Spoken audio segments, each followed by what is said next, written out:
Bonjour, this is Valpray for the Nitoros D.I.D. Today I'm going to talk about belligerent alters. As with anyone in the world, a system is going to have alters that their personalities are not so good.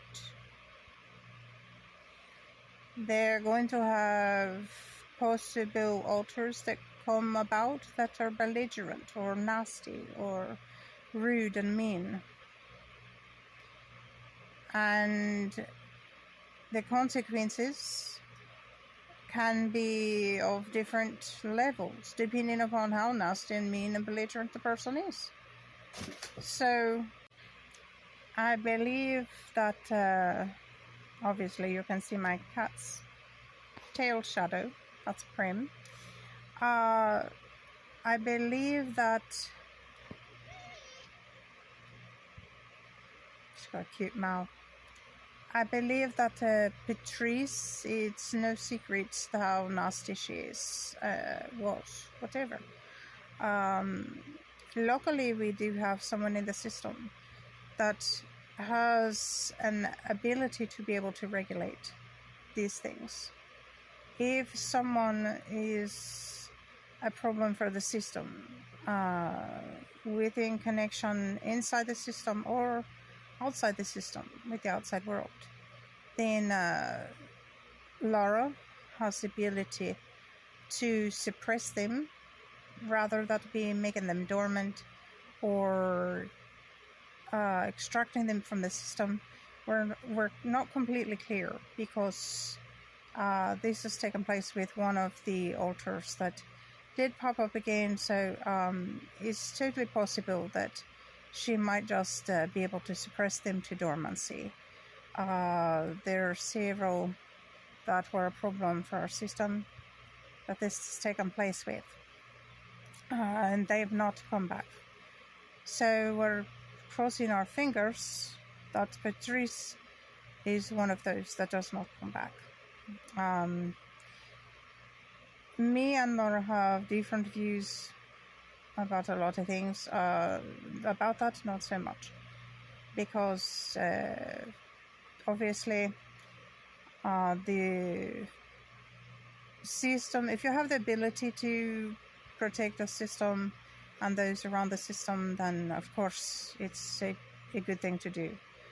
When you're a singleton, I know that you don't have a way to do this, because if you're belligerent, then that's your personality, and you only have the one situation that you're dealing with instead of the multiple, like we are. We're multiple, we're plural. So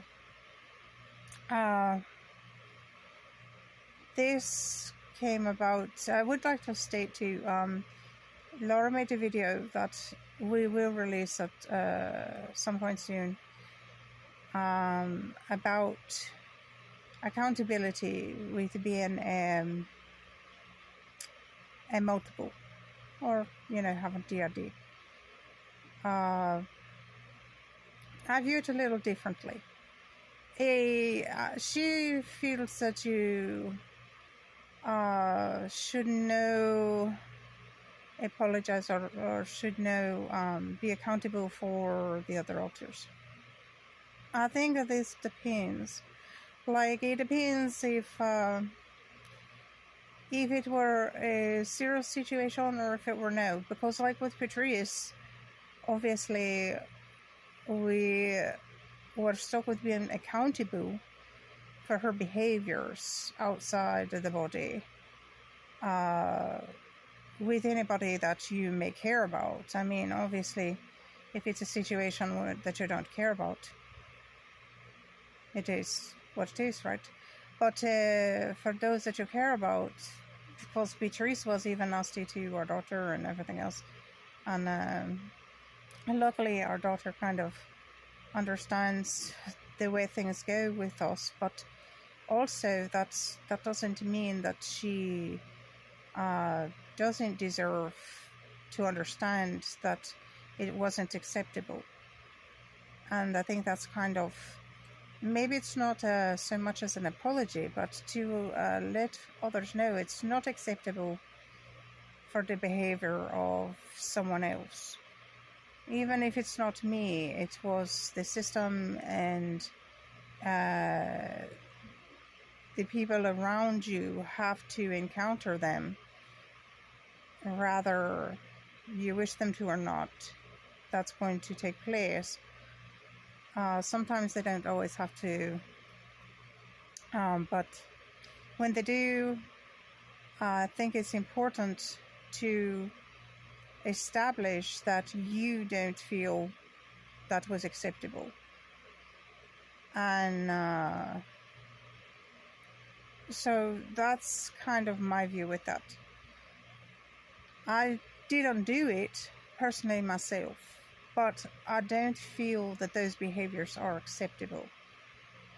And so on their behalf, I will apologize, because I am part of the system.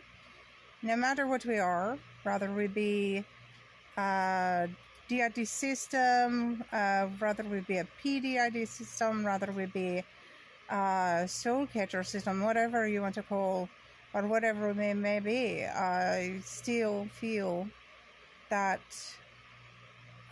because I'm in this body, I like to make it clear that I don't feel their behavior is acceptable.